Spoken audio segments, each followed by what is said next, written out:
ஐம்பூதங்களால் ஆனது உலகம். மண், நீர், காற்று, தீ, ஆகாயம்.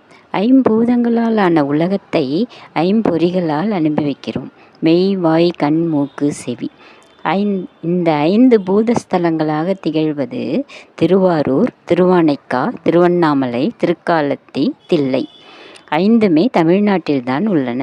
காலத்தி என்ற ஆந்திரத்தை சேர்ந்திருந்தாலும் அது பண்டை தமிழ்நாடே. திருவாரூர் லிங்கம் மணற்சாரி கற்களால் ஆனது. திருவானைக்கா லிங்கம் காவிரி, கொள்ளிடம் ஆகிய 2 பெரிய ஆறுகளுக்கு இடையில் பிரதிஷ்டை செய்யப்பட்டுள்ளது. திருவண்ணாமலை லிங்கம் அக்னிப்பாறையால் ஆனது. காலத்தி லிங்கம் காற்று வளத்தால் ஆனது.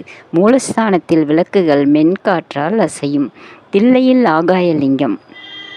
இதே அமைப்பை நம் உடலிலும் காணலாம்.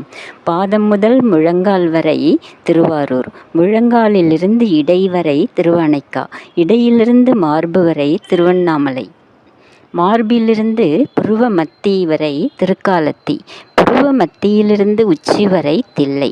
சர்வ ஜீவராசிகளும் எல்லா உடம்புகளும் கோயில்கள்தான். உயிர் அதில் உறையும் தெய்வங்களாகும்.